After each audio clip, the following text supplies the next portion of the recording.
Agarwal jewellers में आपको सारे बाजार से सस्ते और हॉलमार्क गहने ही मिलते हैं। आज ही विजिट करें Agarwal jewellers, near post office, Chamba, Himachal Pradesh. नमस्कार, मैं हूं विनोद कुमार और आप देख रहे हैं चंबा की आवाज़ टीवी। हम आपके सामने एक बार फिर पेश हुए हैं और इसकी वजह यह है कि आज जिला चंबा में कुछ ऐसे राजनीतिक घटनाक्रम घटे हैं जिनसे आपको रूबरू करवाना हम बेहद ज़रूरी समझते हैं। जैसा कि आप सब जानते हैं कि चुनावी बिगुल बज चुका है और आज इस चुनावी बिगुल के जो पहले चरण की प्रक्रिया है लगभग वो पूरी हो गई है। आज हिमाचल विधानसभा चुनाव 2022 के पहले चरण का वो दौर जो नामांकन प्रक्रिया भरने के रूप में जाना जाता है, वो दौर आज पूरा हो गया है।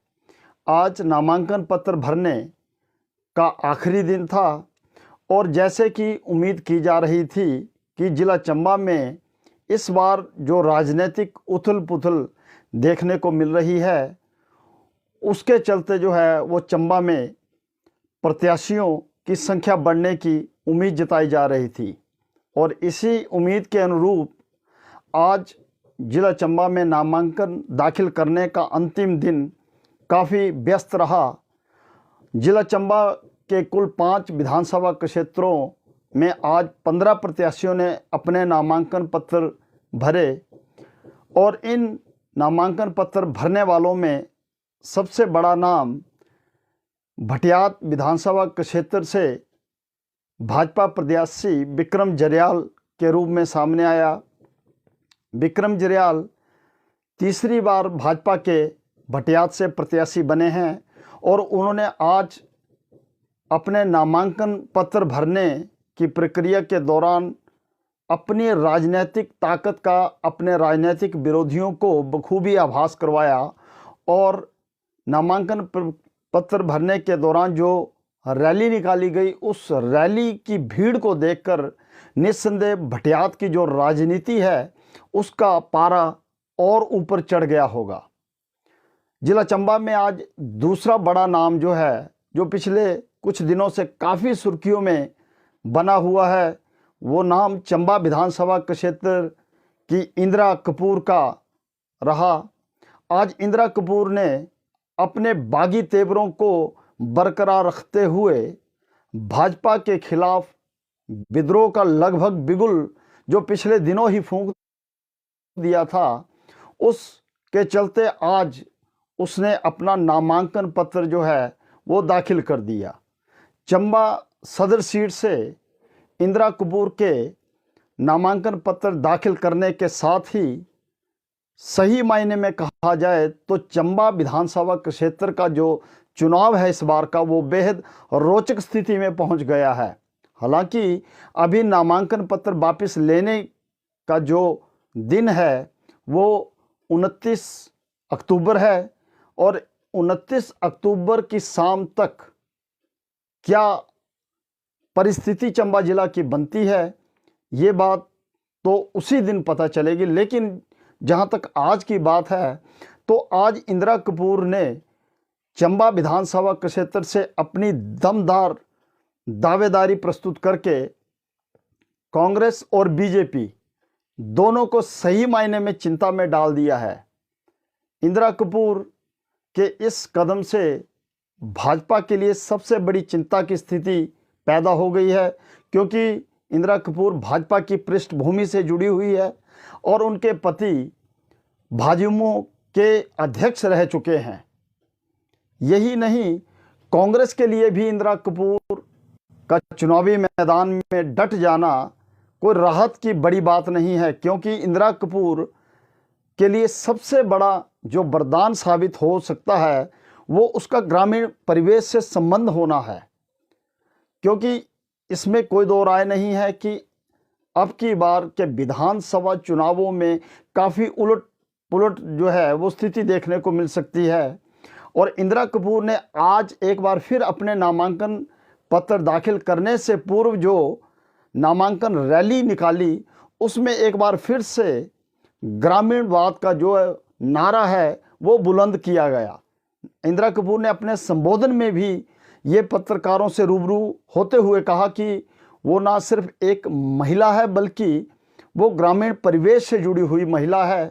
तो ये दोनों जो हैं बातें कांग्रेस और बीजेपी दोनों राष्ट्रीय स्तरीय जो पार्टियां हैं इनके लिए चिंता की स्थिति पैदा कर सकती है। जहां तक जिला चंबा के 5 विधानसभा क्षेत्रों की बात है तो हम आपको विस्तृत जानकारी देना चाहते हैं कि आज जो 15 नामांकन भरे गए हैं जिला चंबा में, उसमें सबसे अधिक नामांकन चंबा विधानसभा क्षेत्र से भरे गए हैं।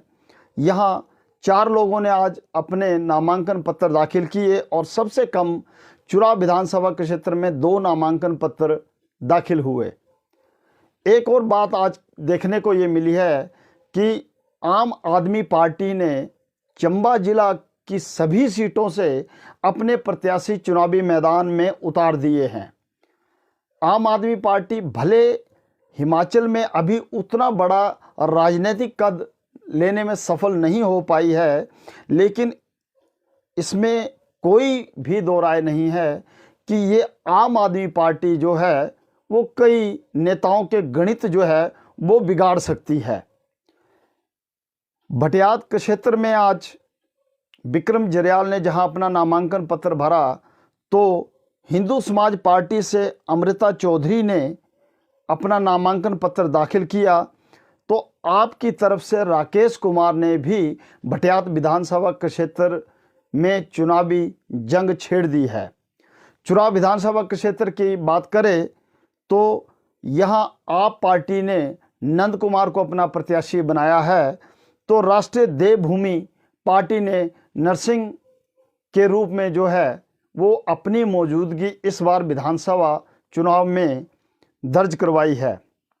जिला चंबा के जनजातीय विधानसभा क्षेत्र बरमौर से आप पार्टी ने प्रकाश चंद को अपना उम्मीदवार बनाया है, तो हिमाचल जन क्रांति पार्टी की ओर से पूजा ने अपना नामांकन पत्र दाखिल किया है। पूजा की हम यहाँ बात करना चाहेंगे तो पूजा इस बार के विधानसभा चुनावों में चंबा जिला से किसी भी राजनीतिक दल से पर्चा दाखिल करने वाली सबसे छोटी आयु की प्रत्याशी है। पूजा महज 21 वर्ष की है और उसे हिमाचल जन क्रांति पार्टी ने अपना प्रत्याशी बनाकर जो है उसका नामांकन पत्र आज भरमौर विधानसभा क्षेत्र से भरवाया है। चंबा जिला के ढलौजी विधानसभा क्षेत्र की बात करें तो यहाँ से रिंकू नामक व्यक्ति ने आज़ाद प्रत्याशी के तौर पर अपना नामांकन पर्चा दाखिल किया।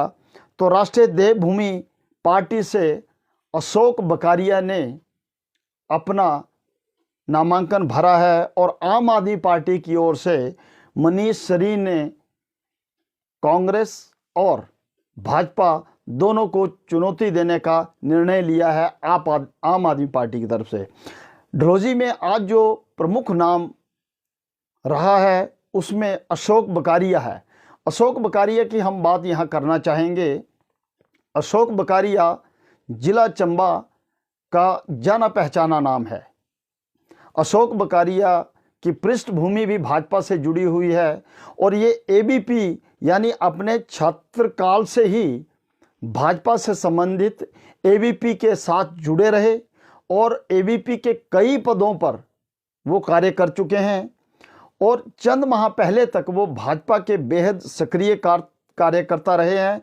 और यही नहीं, वो इस बार जो है भाजपा के जिला कार्यकारिणी में सचिव पद पर कार्यरत थे। ये अलग बात है कि पार्टी पर उन्होंने अपनी उपेक्षा का आरोप कई बार लगाया और कई बार उन्होंने ये भी कहा कि पार्टी उनकी जो भूमिका है उसको नज़रअंदाज कर रही है। और ये बात जो है वो काफ़ी समय तक चलती रही और आखिरकार अशोक बकारिया ने भाजपा का साथ छोड़ने का निर्णय लिया और भाजपा का साथ छोड़ने के बाद उन्होंने खुद को राष्ट्रीय देवभूमि पार्टी के साथ जोड़ा है और वो इस बार ढलौजी विधानसभा क्षेत्र से चुनाव लड़ने जा रहे हैं, जिसके चलते आज उन्होंने अपना नामांकन पत्र भरा है। तो कुल मिलाकर जिला चंबा में आज 15 लोगों ने अपना नामांकन पत्र भरा है।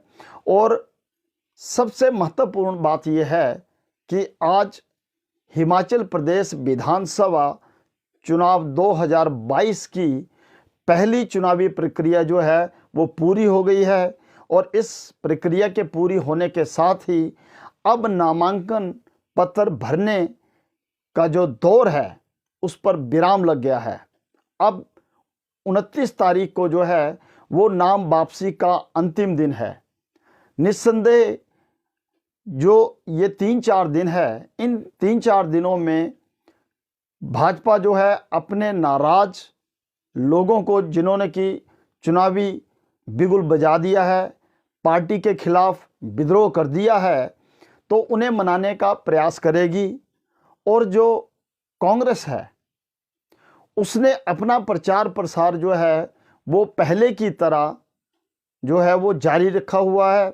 चंबा विधानसभा क्षेत्र की बात करें तो आज चंबा विधानसभा क्षेत्र का जो साहो क्षेत्र है वो राजनीतिक तौर पर सबसे गर्म क्षेत्र रहा, क्योंकि आज भाजपा प्रत्याशी नीलम नैयर ने भी साहो घाटी की तरफ रुख किया, तो कांग्रेस पार्टी के नीरज नैयर ने भी आज साहो घाटी में ही लगभग अपना पूरा दिन बिताया।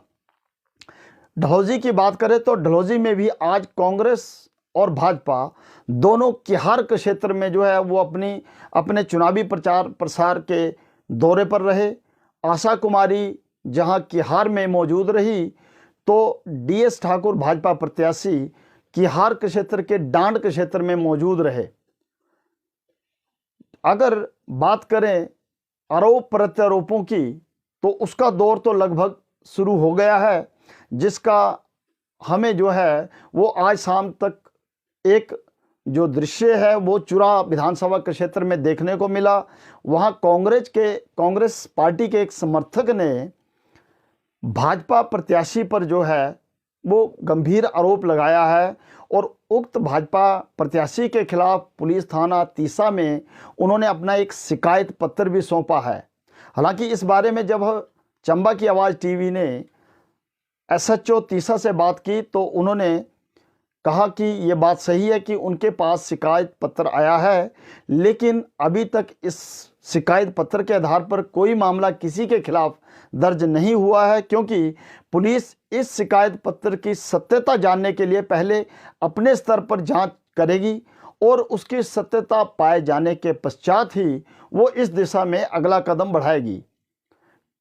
पुलिस का ये बयान जो है वो वर्तमान दौर में बेहद महत्वपूर्ण है, क्योंकि इसमें कोई दो राय नहीं है कि चुनावों का दौर गरमाया हुआ है और इस दौर में आरोप प्रत्यारोपों का दौर भी बेहद महत्व रखता है। जहां तक भाजपा प्रत्याशी की बात है तो हमने जब चुरा के भाजपा प्रत्याशी से बात की और उन पर लगाए गए आरोपों के बारे में पूछा तो उन्होंने इन आरोपों से सरासर जो है वो इनकार किया है। उन्होंने कहा कि उन्होंने ऐसा कोई भी बयान या कोई भी ऐसी बात नहीं कही है जिससे किसी की भावना को या किसी अन्य की जो इमोशन है उसको चोट पहुंचे। अब बात करते हैं हम चंबा विधानसभा क्षेत्र जो जिला चंबा का राजनीतिक केंद्र बिंदु भी माना जाता है। यहाँ भाजपा और कांग्रेस दोनों आमने सामने हैं, लेकिन आज शाम होते होते जो इंदिरा कपूर की आज़ाद प्रत्याशी के तौर पर एंट्री हुई है, उस एंट्री ने चंबा विधानसभा क्षेत्र की राजनीति को जो है वो और गर्म करने का काम किया है, क्योंकि इंदिरा कपूर जो है वो 3 बार जिला परिषद के चुनाव जीत चुकी है और वो पिछले लगभग 20-25 वर्षों से ग्रामीण क्षेत्र से जुड़ी राजनीति के साथ जुड़ी हुई हैं। तो चंबा जिला में जो है वो राजनीतिक माहौल इन दिनों बेहद गरमाया हुआ है और बहुजन समाज पार्टी ने भी जिला चंबा में अपने प्रत्याशियों के नामांकन पत्र भरने के रूप में अपनी मौजूदगी दर्ज करवाई है। तो चंबा जिला का ये ताज़ा जो विवरण है, जो ताज़ा जानकारी है, इस जानकारी को हमने आप तक पहुंचाने का जो है वो प्रयास किया है। और आज दिन भर एक और नाम लोगों के बीच खूब चर्चा में रहा, और वो नाम था कांग्रेस के पूर्व विधायक और पूर्व जिला अध्यक्ष और सुरेंद्र भारद्वाज का। सुरेंद्र भारद्वाज जिन्होंने चंद रोज पहले जो है कांग्रेस पार्टी से अपना टिकट कटने को लेकर अपना रोष जताया था, और उन्होंने ये घोषणा भी की थी कि वो आने वाले दिनों में अगर कांग्रेस पार्टी उनकी टिकट को लेकर पुनर्विचार नहीं करती है तो वो नाम जो प्रत्याशी, आज़ाद प्रत्याशी के तौर पर कांग्रेस पार्टी के खिलाफ जो है वो बगावत कर सकते हैं। और उन्होंने तो इतना भी कहा था कि अगर उन्हें महसूस हुआ तो वो भाजपा में भी जा सकते हैं। उनका ये बयान भाजपा चुनाव के लिए बेहद राहत पहुंचाने वाला था, तो दूसरी तरफ कांग्रेस के लिए जो चिंता का कारण बना हुआ था। और आज नामांकन पत्र भरने का जो निर्धारित समय था सुबह 11 बजे से दोपहर 3 बजे तक, तो हर कोई यही जानने में जो है वो रुचि दिखाता रहा कि सुरेंद्र भारद्वाज ने क्या कदम उठाया है। लेकिन ऐसा कुछ नहीं हुआ। उन्होंने जो कहा था या उनका जो गुस्सा था, शायद कांग्रेस पार्टी उस गुस्से को शांत करने में कामयाब रही है, जिसके चलते आज उन्होंने अपना नामांकन पत्र नहीं भरा है और ना ही अब तक भाजपा में शामिल होने की कोई आधिकारिक घोषणा हुई है। तो ऐसा लगता है कि जो सुरेंद्र भारद्वाज की नाराज़गी थी, उस नाराज़गी को कांग्रेस हाईकमान ने गंभीरता से लिया है, और उस पर गंभीरता दिखाते हुए कांग्रेस हाईकमान ने सुरेंद्र भारद्वाज को जो है वो मनाने में सफलता हासिल कर ली है, जिसके चलते सुरेंद्र भारद्वाज जो है इस बार जिला चंबा के एकलौते ऐसे कांग्रेसी नेता बन गए हैं जो कि हिमाचल विधानसभा चुनाव 2022 के मैदान से पूरी तरह बाहर हो गए हैं। इसी तरह से भरमौर के पूर्व भाजपा विधायक जियालाल कपूर भी इस बार विधानसभा चुनाव के मैदान से पूरी तरह से हट गए हैं। देर शाम तक ये भी बात चलती रही कि गैर जनजातीय क्षेत्र के नेता ललित ठाकुर क्या भरमौर विधानसभा क्षेत्र से नामांकन पत्र भरेंगे, लेकिन ऐसा कुछ होता हुआ प्रतीत नहीं हुआ, जिससे ऐसा माना जा रहा है कि शायद उनकी नाराज़गी को भी दूर कर लिया गया है। तो ये राजनीतिक जो बयानबाजी है, राजनीतिक गर्माहट है, वो आने वाले चंद दिनों में और तेज़ी के साथ बढ़ेगी। बयानबाजी जो है वो और तेज़ होगी और आरोप प्रत्यारोपों का दौर और तेज पकड़ेगा।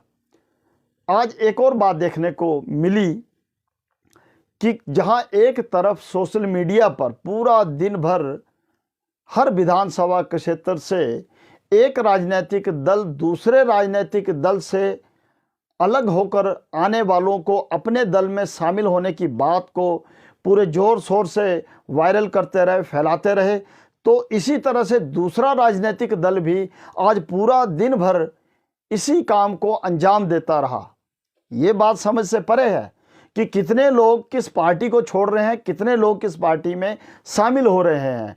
लेकिन राजनीतिक दल जिसमें प्रमुख कांग्रेस और भाजपा का नाम शामिल है, ये दोनों राजनीतिक दल आज पूरा दिन भर लोगों के आने और उनको अपने पार्टी में शामिल करने की बात को सोशल मीडिया के माध्यम से लोगों तक पहुंचाता रहा। इसमें कितनी सच्चाई है, या ये जो लोगों के आने जाने का जो दौर शुरू हुआ है, ये जब मतदान होगा तो उस समय उनके पक्ष में कितना परिवर्तित होगा, ये देखना महत्वपूर्ण होगा। लेकिन इतना जरूर है कि पार्टियों को छोड़ने और पार्टियों में शामिल होने का दौर जो है वो जोर पकड़ चुका है। तो ये दौर आगे भी जारी रहेगा और चंबा जिला की राजनीति के जो हालात हैं, उन राजनीतिक हालातों से रूबरू करवाने के लिए हम आपके समक्ष फिर पेश होंगे। तब तक के लिए हमें दे इजाज़त। नमस्कार।